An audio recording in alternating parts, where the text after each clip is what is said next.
Shalonda Short Stories, written by Shalonda Reese. Story number 7, The Pursuit. Miranda Bradcock was a lovely, smart, and obedient 17-year-old senior at Rogers High School. She was a straight-A student, a member of the Honor Society, and the captain of the cheerleading squad. She was well liked by her peers and her teachers. Grandma Josie raised Miranda since birth. Miranda's mother passed away shortly after childbirth, and Miranda's father, who was Grandma Josie's son, died in war. Grandma Josie had no other children, and Miranda had no other siblings. It was just the two of them, and they were very close. It was a Friday morning. Miranda was in the bathroom brushing her teeth to get ready to go to school. Grandma Josie was stirring a pot of grits while scrambling an egg for Miranda to eat. Grandma Josie had a bad feeling about today. She told Miranda about a month ago to back off of her friendship with Jeanette, which puzzled Miranda since Grandma Josie was the reason why they were friends in the first place. Grandma Josie asked Jeanette's mother could they play together on Saturday mornings at the park when Miranda was 5 years old, and Jeanette's mother agreed. Grandma Josie knew that Miranda didn't understand and that she and Jeanette were still friends. Good morning, Grandma Josie. Good morning, Miranda. How did you sleep last night? Good. Did you sleep well, Grandma? Grandma Josie was silent for a moment. Grandma, is something wrong? Grandma Josie prepared Miranda's plate. Miranda, I have a bad feeling about today. I really think you should leave Jeanette alone. She and you are going in two different directions. Grandma, she's my best friend. I know that she is, but Miranda, you must trust me on this one. Miranda sighed with irritation. You haven't given me a good reason why, Grandma Josie. It's just a feeling, Miranda. Just eat your food. Miranda slowly and unenthusiastically ate her grits and egg as Grandma Josie watched her, worried that Miranda would decide to do her own thing. Later that afternoon, once school was out, Miranda was heading home since cheerleading practice was canceled. Miranda only lived 3 blocks from the school and always walked, except on rainy days when Grandma Josie would take her. As Miranda turned the corner to stroll down the first block, Jeanette pulled up beside Miranda in a gray Honda Civic. Miranda had avoided Jeanette all day. She had been bothered as to why. Her grandmother no longer wanted her to keep company with Jeanette. Hey, Miranda! Jeanette yelled from the car, laughing. I didn't see you at lunch today. I have work to do, Miranda said, even though that wasn't true. Hop in. No, I'll just walk. Are you avoiding me, Miranda? No, Jeanette, I just prefer to walk. You're acting weird, Miranda. You're my best friend, and you're treating me like we are strangers. We're only 2 blocks from your house. What harm is that? Miranda looked at Jeanette. She was right. They were only 2 blocks from her house. Plus, it was hot that day, and she was already sweating after walking only 1 block. Okay, I'll hop in. Jeanette grinned widely, got out of the car, and sat in the passenger seat. What are you doing? You're driving, Jeanette snickered. Miranda just stared at her. I don't know how to drive that good yet. And that's why you're going to learn. You should know how to drive already. You're 17. Why does your grandmother not teach you? Jeez. Any friend of mine needs to know how to drive. What if an emergency happens? It's only 2 blocks. Miranda knew this was wrong, but she was envious of her peers at Rogers High who could drive. Her grandmother let her drive a few times around the block, but Grandma Josie was too paranoid and nervous to continue teaching her, especially after Miranda hit their neighbor's mailbox. Miranda put the car in drive and slowly put her foot on the gas pedal. There you go! Yay! Let's give it up for Miranda! Miranda giggled from embarrassment at Jeanette's praise of her. Miranda drove very cautiously, for she would be very embarrassed if she messed up in front of her best friend. Jeanette wasn't exactly the type that could keep secrets, but she never told any of Miranda's secrets. "Turn here!" My house is this way," Miranda challenged. "Turn here, Miranda. I have to pick up something. It will only take a minute." Disturbed, Miranda turned the corner. "Where are we going?" "To Derek's house." "How far does he live?" "He lives only 10 minutes away." Miranda knew that her grandmother didn't know cheerleading practice was canceled, but she still didn't feel right about it. But she kept driving. They drove until they got close to Derek's house. "Stop here." Miranda stopped the car. "I'll be back. Just sit tight. Oh, and you drive pretty well. You should be happy." Miranda had not realized that this was the farthest she had ever driven. Instead of feeling proud and excited, she felt nauseated. She wished she had not gotten in the car. After a few moments, Miranda heard police sirens in the distance. She looked around but didn't see a police car. Jeanette ran out of the house, holding a brown paper bag, and jumped into the car, startling Miranda. "Drive, Miranda, go!" Miranda frantically took off as the police car came into view. The police car followed them. "What is going on, Jeanette? Why is the police following us? What's in that bag?" "Just drive, Miranda, and don't do anything stupid." "I'm going to stop. If you stop, your life is over. You will not go to college. You will go to jail." Miranda thought about the scholarship she had won to attend Baker's College. She thought about how disappointed her grandmother would be.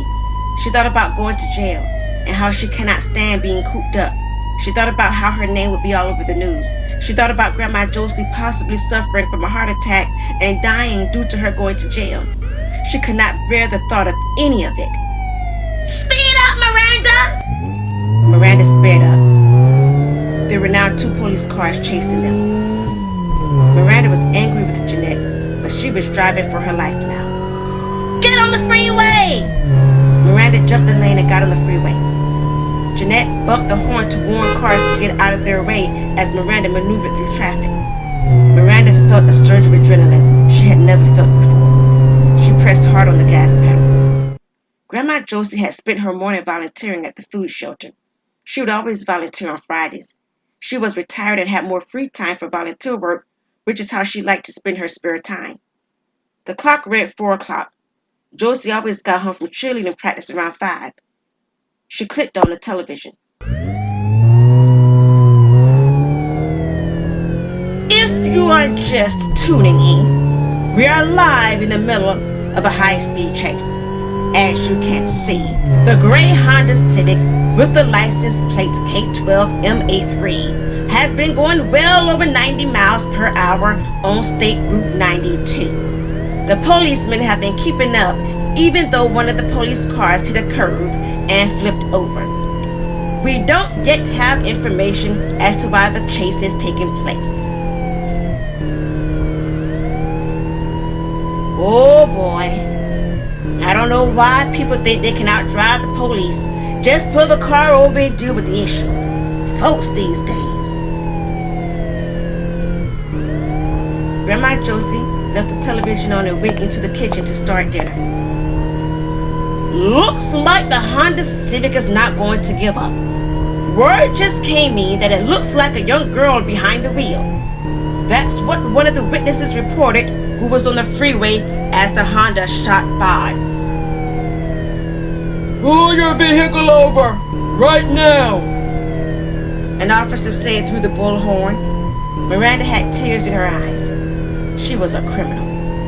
It was too late to claim innocence. I can't go to jail, Miranda sobbed. It'll kill my granny. It'll kill her. Jeanette knew it was her fault. She felt guilty about what she had gotten Miranda into. What's in that bag? Miranda asked as she slowed the car down.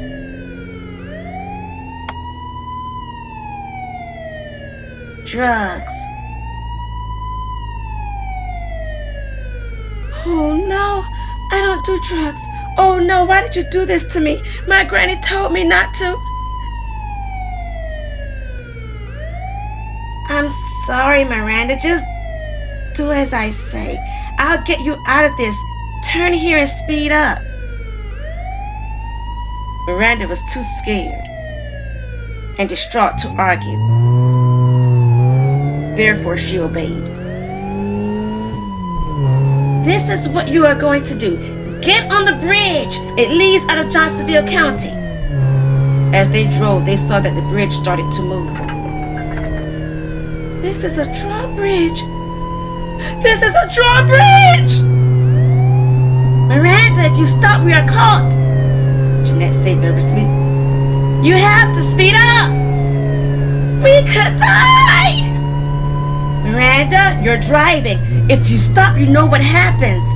If you go and we can make it, we can lose them. And then that will buy us time for you to get out of the car. I'll take the blame. It is my fault. I won't tell on you, but you have to make it across. Miranda wasn't sure at this point she could trust Jeanette's word, but she had no choice.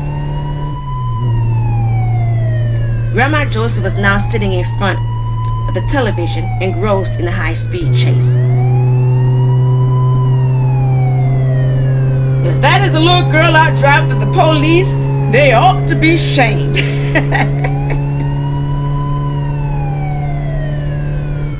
A crowd has gathered along the streets to cheer on the adventure. Johnsonville County hasn't had this much excitement in years. They are coming close to the drawbridge. The drawbridge is moving.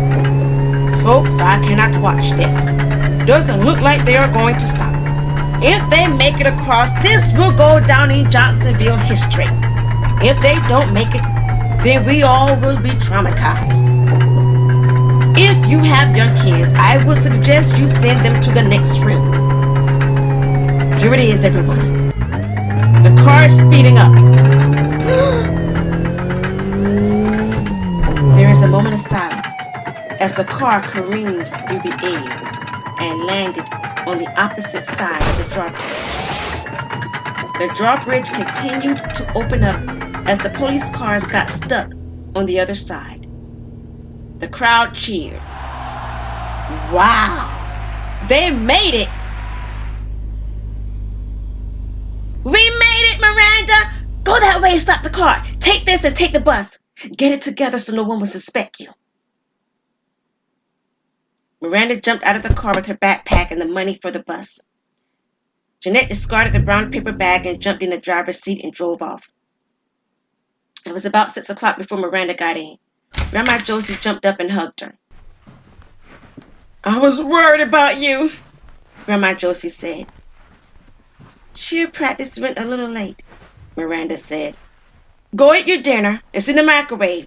Did you hear about your friend Jeanette? Hear what? There was a high-speed chase, Miranda. She was the one driving and turned herself in. I knew it was something. I'm so glad you weren't with her today. Oh, it pays to be obedient, doesn't it, Miranda? Grandma Josie said, beaming. I'm so proud of you. Grandma Josie kissed Miranda on the cheek. Bring your food over here, Miranda. I want you to watch this. Miranda sat down on the couch with her plate of food, watching the replay of the high-speed chase.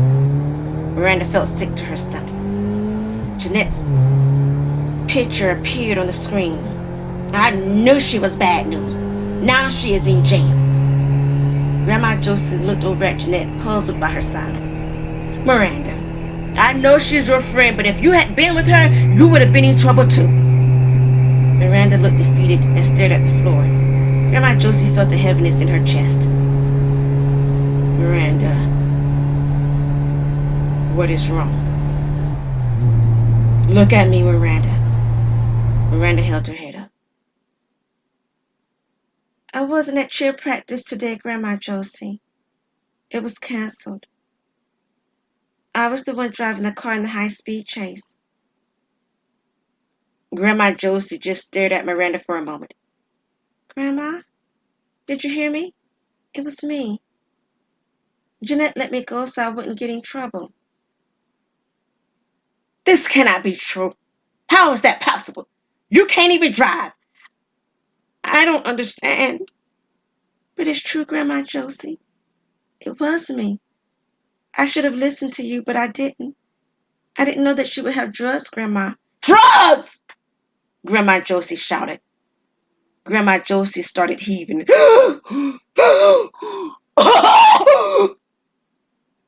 Grandma?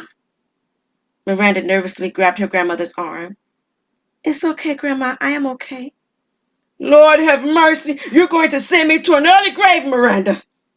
Grandma, I'm sorry, but I don't feel right about letting Jeanette take the blame. It is her fault. Grandma, it's not right. It is right. If you turn yourself in, your life is over as you know it. She was the one with the drugs, Miranda. You were just being naive and stupid. It's her fault, and she is rightfully to take the blame. You better not say anything. Consider this a second chance. Be grateful, Miranda. As Miranda got ready for bed, she looked up at the stars. They twinkled at her. She felt a sting of guilt and regret. Lord, do you hear me? I'm sorry. I don't know what to do. Jeanette took the blame even though it is her fault. I feel that much of it is my fault too. I don't think Grandma is right about this. I feel bad about this, God. What should I do? The stars twinkled at her as she prayed.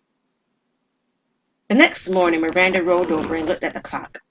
It read 5:32. Her grandmother usually didn't get up until about 6. Miranda knew what she needed to do, even if it meant disobeying her grandma one last time. She put on her shoes, a pair of jeans, and a t-shirt, and quietly shut the door behind her to not awaken her grandmother.